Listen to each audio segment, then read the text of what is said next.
Hello friends, સ્વાગત છે તમારું મારી ગુજરાતી રસોઈ ટિપ્સ ચેનલમાં। તો આજે આપણે બનાવીશું બેસનનું શાક। તો આ બેસનનું શાક જ્યારે તમારા ઘરમાં કોઈ પણ શાક ના હોય ત્યારે તમે ખૂબ ઓછા સમયની અંદર બનાવી શકો છો અને ખાવામાં પણ એકદમ ટેસ્ટી લાગતું હોય છે। તો ચલો આપણે બેસનનું શાક બનાવવાનું શરૂ કરીએ। તો બેસનનું શાક બનાવવા માટે મેં અહીંયા એક મોટી વાટકી બેસન લીધું છે। તો સૌથી પહેલા આપણે બેસનને એક બાઉલની અંદર લઈ લઈશું।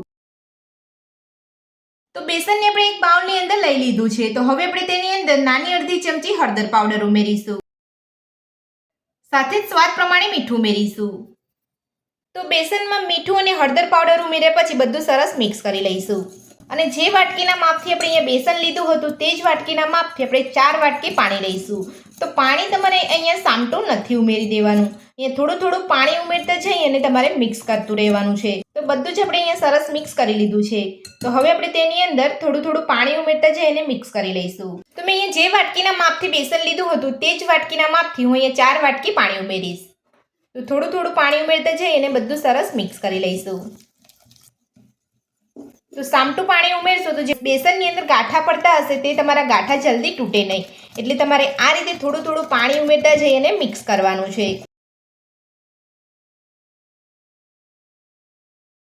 તો તમે જોઈ શકો છો અહીંયા થોડું પાણી ઉમેરીને બધું સરસ મિક્સ કરી લીધું છે અને આપણું અહીંયા બેસન સરસ રીતે ઓગળી ગયું છે।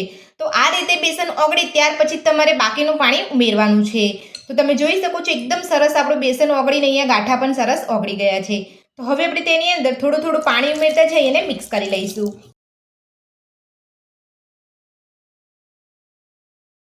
તો 4 વાટકી પાણી ઉમેરીને આપણે અહીંયા બેસન સાથે સરસ મિક્સ કરી લીધું છે અને આપણું બેસન સરસ અહીંયા ઓગળી ગયું છે। તો હવે આપણે તેને સાઈડ પર રાખીશું અને શાકનો મસાલો બનાવી લઈશું। તો શાકનો મસાલો બનાવવા માટે આપણે એક ખાયણીની અંદર કટ કરેલા લીલા મરચાં ઉમેરીશું। તો લીલા મરચાંનું પ્રમાણ તમે તમારા ટેસ્ટ પ્રમાણે વધતું ઓછું કરી શકો છો અને 1 ઇંચ જેટલો આપણે આદુનો ટુકડો ઉમેરીશું। આદુને મેં અહીંયા થોડું કટ કરી લીધું હતું, સાથે જ નાની અડધી ચમચી જીરું ઉમેરીશું। બધું સરસ વાટી લઈશું। તો આદુ મરચાં અને જીરું આપણે અહીંયા સરસ વાટી લીધું છે। તો હવે આપણે શાકનો વઘાર તૈયાર કરીશું। તો શાકનો વઘાર તૈયાર કરવા માટે આપણે સૌથી પહેલા કઢાઈની અંદર 3 મોટી ચમચી જેટલું તેલ ઉમેરીશું। તેલને ગરમ થવા દઈશું। તો તેલ આપણું અહીંયા ગરમ થઈ ગયું છે। તો હવે આપણે તેની અંદર નાની 1 ચમચી જેટલી રાઈ ઉમેરીશું, સાથે જ મીઠા લીમડાના પાન ઉમેરીશું। મીઠા લીમડાના પાન ઉમેર્યા પછી આપણે જે ખાંડની અંદર આદુ મરચાં અને જીરું વાટીને રાખ્યું હતું તે ઉમેરીશું। 2 ચપટી હિંગ ઉમેરીશું। બધું સરસ મિક્સ કરી લઈશું। ઝીણી સમારેલી ડુંગળી ઉમેરીશું। તો ડુંગળીને આપણે મિક્સ કરી અને ડુંગળીને સાતળી લઈશું। 2 મિનિટ જેટલું આપણે ડુંગળીને સાતળીશું।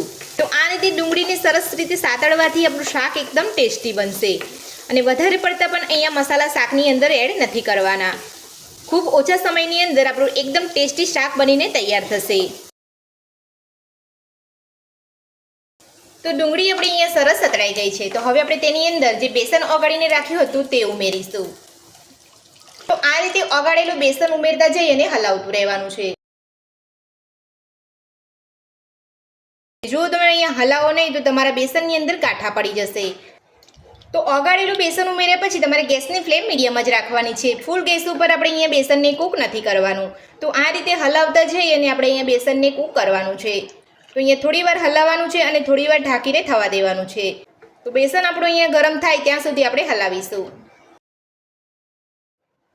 તો બેસન ઉમેરીને બધું જ આપણે સરસ મિક્સ કરી લીધું છે અને ગરમ થઈને થોડું અહીંયા ઘટ થઈ ગયું છે। તો હવે આપણે તેને ઢાંકીને 3 થી 4 મિનિટ માટે થવા દઈશું। તો આ સ્ટેજ પર તમારે અહીંયા ગેસની ફ્લેમ મીડિયમ રાખવાની છે। ફૂલ ગેસ ઉપર આપણે અહીંયા બેસન કૂક નથી કરવાનું। તો 2 થી 3 મિનિટ જેટલો સમય થઈ ગયો છે। તો હવે આપણે શાકને ચેક કરી લઈશું। તો તમે જોઈ શકો છો પહેલા કરતાં શાક આપણું અહીંયા ઘટ થઈ ગયું છે, પણ આપણે અહીંયા શાકને એકદમ સરસ રીતે કૂક કરવાનું છે। તમારું અહીંયા શાક બરાબર કૂક નહીં થાય તો એનો સ્વાદ તમને સારો નહીં લાગે। તો હજુ પણ આપણું અહીંયા શાક કૂક નથી થયું। તો હવે આપણે તેને ઢાંકીને ફરીથી 5 થી 7 મિનિટ માટે થવા દઈશું। તો 5 થી 7 મિનિટ જેટલો સમય થઈ ગયો છે। તો હવે આપણે શાકને ચેક કરી લઈશું। તો એકદમ પરફેક્ટ આપણું શાક બનીને અહીંયા તૈયાર છે અને આ રીતની આપણે શાકની થિકનેસ રાખવાની છે। આપણે વધારે પડતું અહીંયા ઢીલું શાક નથી રાખવાનું। તો તમે જોઈ શકો છો આપણું શાક એકદમ સરસ બનીને તૈયાર છે। તો હવે આપણે તેની અંદર લીલા ધાણા ઉમેરીને બધું મિક્સ કરી લઈશું।